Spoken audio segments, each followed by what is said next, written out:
안녕하세요. 결혼한 지 올해로 3년 차인 30대 여성입니다. 아이는 아직 없고 앞으로도 없겠죠. 남편과 이혼할 생각이니까요. 남편하고는 대학 시절부터 알고 지내던 사이였습니다. 하지만 그 당시엔 남녀 사이라기보다는 그저 좋은 오빠 동생에 불과했지요. 그랬던 저희가 본격적으로 연애를 시작한 건 남편 나이 32, 제 나이 29일 때였어요. 그때 저는 다니던 중소기업에서 운 좋게 대기업으로 이직을 했는데 새로운 환경에서 받는 스트레스가 상당했거든요. 그래서 남편에게 정신적으로 의지를 많이 했던 게 사실이에요. 그리고 그때만 하더라도 남편은 제 말에 귀 기울여주고 저를 배려해주는 좋은 사람이었죠. 그래서 결혼까지 하게 되었던 거고요. 하지만 결혼하고 반년도 되지 않아서 생각지도 못한 상황을 마주하게 되었습니다. 아버님이 하시던 공장이 재정적으로 문제가 생기면서 그 여파가 저희 신혼생활에도 미치게 된 것이었죠. 사실 아버님은 오래전부터 작은 의류 공장을 운영해 오셨는데 남편이 아버님 사업에 대해서는 딱히 얘기를 꺼낸 적이 없었기에 그저 막연히 안정적일 거라고 생각했어요. 게다가 저희가 결혼할 때 많이는 아니어도 시댁에서 5천만 원을 보태주셨거든요. 그러니 설마 몇 달 만에 공장이 그 지경이 될 거라고 누가 상상이나 했겠어요? 아버님 공장이 어렵다는 이야기를 들은 지 일주일도 되지 않았을 때 아버님께서 연락을 해오셨습니다. 그리고는 기니 할 말이 있다고 하시더니 저희가 결혼할 때 주셨던 5천만 원을 돌려달라는 거예요. 참고로 결혼 당시 저는 모아둔 돈이 7천 있었던 반면 남편은 3천의 대출이 남은 외제차 한 대가 전부였어요.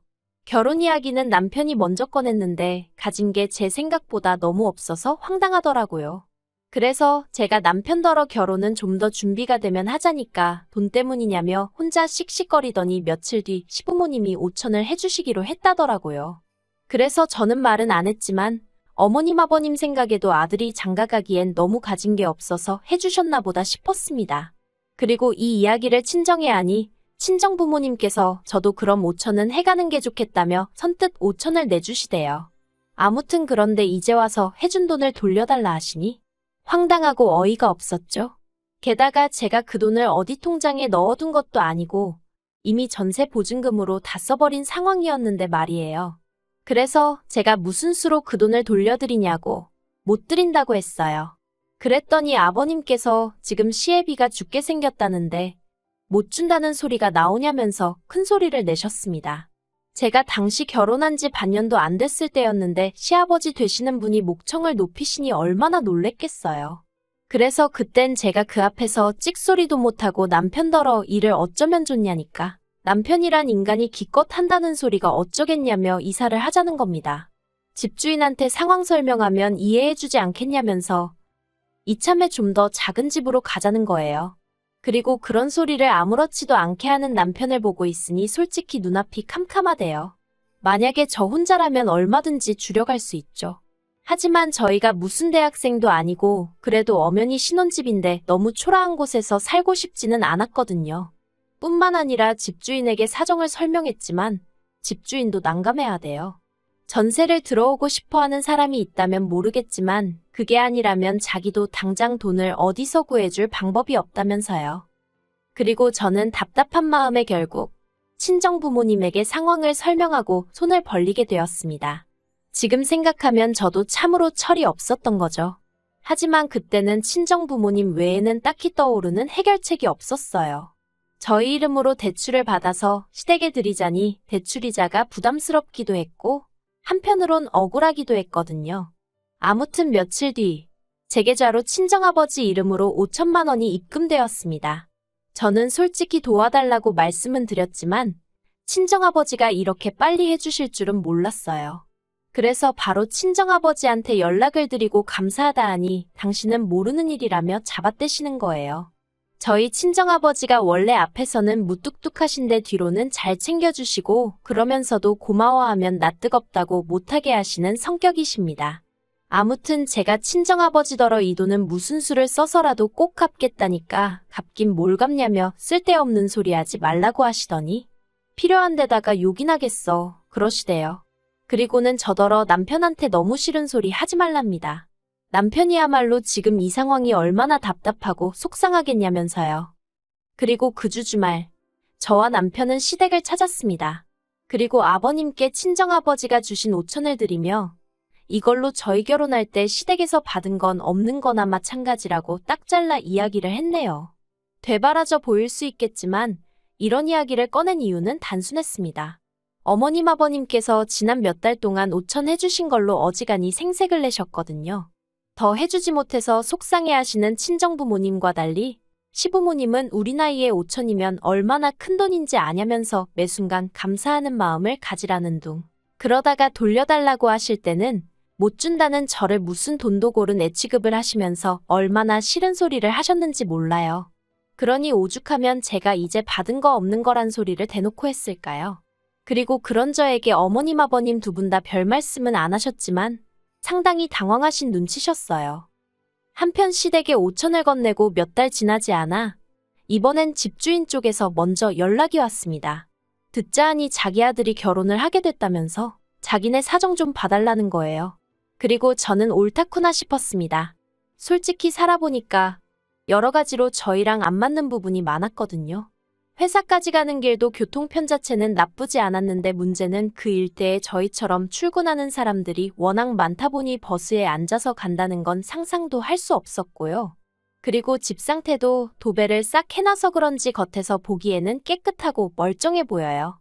그런데 어찌나 여기저기서 벌레가 많이 나오던지 자려고 누우면 벽에 꼭 벌레가 기어가고 있을 것 같아서 졸리긴 한데 잠이 안 오는 거예요.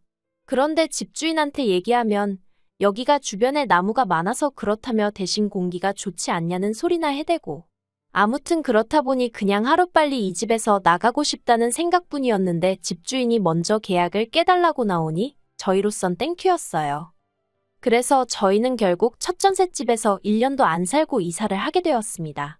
그런데 남편이 저번에도 그러더니 이번에는 좀 작은 집으로 이사를 가자대요. 그래서 왜냐고 물으니 이참에 보증금 일부로 자기 차에 걸려있는 대출을 갚으려고 그런다는 거예요. 어이가 없어서 제가 남편더러 보증금에 당신 돈이 어딨다고 그걸로 당신 차에 걸려있는 대출을 갚느냐고 무안을 줘버렸어요. 아버님이 주셨던 5천 도로 가져가셨고 그걸 제외하고도 남편이 보탰다는 3천은 솔직히 일일이 따지자니 좀 치사한 것 같긴 한데 저와 마찬가지로 결혼식에 신혼여행 그리고 살림살이 사는데 다 쓰였으니까요. 그러니 솔직히 남편이 자기 몫을 찾는 건 정말 염치 없는 거잖아요.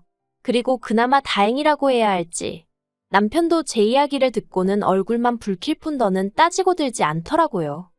한편 돌려받을 전세보증금으로 갈 만한 곳은 서울에서는 오래된 빌라 정도밖에 없었습니다. 그리고 제가 그때 생각한 게 이러다간 허구한 날 이사나 다니다 결국 내 집은 못 사는 거 아닌가 싶은 거예요. 그래서 남편에게 대출을 받자고 했어요. 단 1억이라도 대출을 받아서 오래된 아파트라도 우리 명의로 된 걸 하나 마련하자고요. 그랬더니 남편이 대번에 싫답니다. 대출 받으면 이자 나가지 않냐, 그거 싫다고 자기 아버지 돈 돌려드릴 때도 쪽팔리게 장인어른한테 손 벌린 거 아니냐면서요. 그래서 그때랑 지금이랑은 명분도 다르고 상황도 다르다고 설명을 했지만 아예 들으려고 하질 않으니 소용이 없었죠. 그리고 결국 제가 그러면 냅두라고 했어요. 어차피 보증금도 다 내 돈이나 마찬가지니 대출도 내 이름으로 받겠다고요. 그러자 이번에도 남편이 설레발을 치면서 한다는 소리가 나중에 자기한테 부부니까 같이 갚아달라는 둥 어쩐다는 둥 그런 소리 하면 안 된다는 겁니다. 그래서 제가 걱정 말라고 했어요. 당신이나 나중에 같이 안 산 걸 후회하지 말라고요. 그런데 여기서 제가 이런 말을 한 건 정말 무슨 집값이 오를 거라고 기대를 했다거나 그랬던 것은 아니고요. 그냥 너무 신경질적으로 나오는 남편이 미워서 저도 한번 해본 소리였네요. 돌려받은 보증금에 대출까지 받아서 있는 대로 긁어모으니 대충 3억 정도 되었습니다. 그래서 그 돈으로 서울 끝자락에 있는 정말 작은 아파트를 하나 샀어요. 18평으로 방 2개 화장실 하나가 있는 빠듯한 공간이었죠. 그래도 이제 이사는 안 다녀도 된다는 생각에 기뻤고 아파트를 알아보다가 알게 된 사실이었는데 지어진 지 워낙 오래돼서 재개발이 되니마니 하는 곳이었더라고요. 그런데 제가 그렇게 싼 값에 살 수 있었던 건 원래 살던 주인이 할아버지셨는데 그렇다 보니 리모델링이고 뭐고 하나도 안 하고 30년 가까이 사셨답니다. 그러다 자식들이 다 외국으로 나가면서 같이 나가게 되셨다고 빨리 팔아야 한다는 걸 제가 운 좋게 잡았던 거고요. 아무튼 그렇게 집을 사고 인테리어는 친정아버지가 아는 분께 부탁하여 시세보다 저렴하게 해결했어요. 그리고 이제 전세도 아니고 제 명의로 된 자가였던 만큼 집들이도 했죠.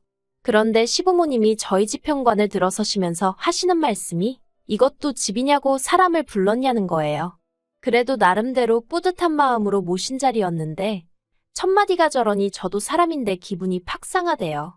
한 푼 보태주신 것도 없으시면서 어쩌면 말을 저렇게 하시나 싶은 게 정말이지. 지금도 그때 느낀 허탈감이 얼마나 생생한지 몰라요. 하지만 제가 고작 그런 일로 이혼까지 생각하게 된 것은 결코 아닙니다.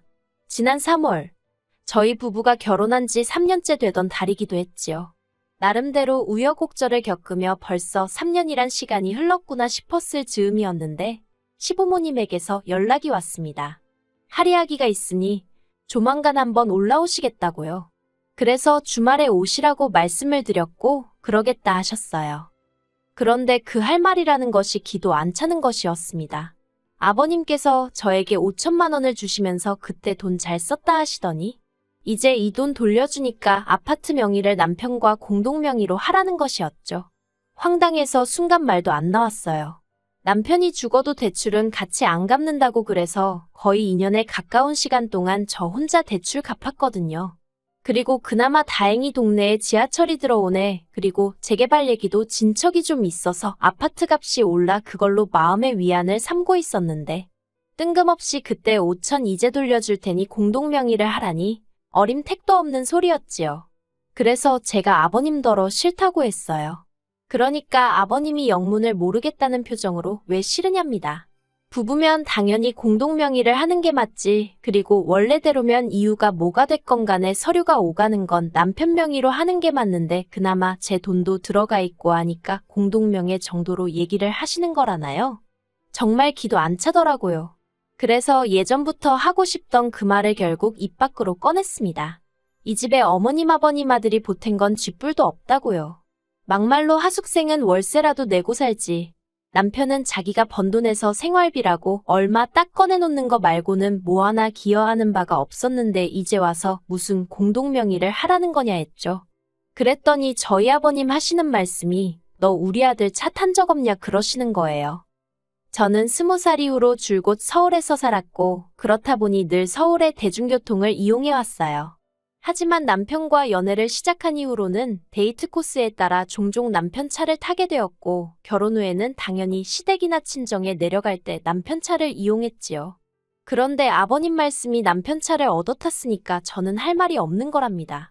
그리고는 아버님이 남편을 보시더니 네 차 얘랑 공동명의로 해줘라. 알겠냐 하시대요. 저한테는 들었지? 우리 아들이 지 차에 너 공동명의 해줄 거니까 너는 아파트 공동명의 해주면 된다. 내가 돈도 준다고 하지 않냐 하시는데 진짜 무슨 사업하신다는 분이 셈을 이따위로 하시나 싶어서 오죽하면 저도 모르게 입안에 있던 주스를 뿜었다니까요. 제 입에서 나간 오렌지 주스를 어머님이 정통으로 얼굴에 맞으셨고 당연히 난리가 났어요. 어머님이 더러워 죽겠다며 저한테 일부러 그랬지 하시며 삿대질을 해대셨고 저는 그게 아니라곤 했지만 어머님의 벌개진 얼굴에 얼룩진 오렌지 과육들이 눈에 자꾸 들어와서 웃음을 참지 못했습니다. 그러자 어머님이 저더러 미친 엑스 아니냐며 아버님더러 가자고 화를 내셨고 아버님은 아버님대로 저더러 다음 주까지 공동명의에 놓으라고 안 해놓으면 5천만 원도 안 줄 거고 저희 이혼시킬 거랍니다. 그런데도 저는 끝까지 웃음이 나오려고 해서 나중엔 억지로 웃음을 참았더니 눈물이 질질 흐르더라고요. 그리고 아버님 어머님이 돌아가시고 나자 남편한테 이게 지금 말이 된다고 생각하냐고 물었어요. 그랬더니 남편이 공동명의하는 게 돈 드는 것도 아니고 뭐가 문제냐입니다. 저만 원하면 앞으로 대출금도 같이 갚겠다면서 저더러 너무 계산적으로 사는 거 보기 안 좋다대요. 그리고 한다는 말이 대신 앞으로는 차 실컷 쓰게 해줄게 하는데 제가 됐다 그랬습니다. 계산적이나마나 나는 그 5천 안 받아도 그만이고 대출도 혼자 갚아도 되고 차도 내가 한 대 뽑으면 뽑았지 공동명의할 생각 없다고 했어요. 그랬더니 남편이 너 진짜 그럴 거냐면서 아버지가 우리 이혼시킨다는데 그래도 상관없냐입니다. 그래서 제가 남편더러 아버님이 나랑 이혼하란다고 진짜 이혼할 거냐고 물었어요. 하란다고 하는 인간이면 나야말로 같이 살기 싫다고요.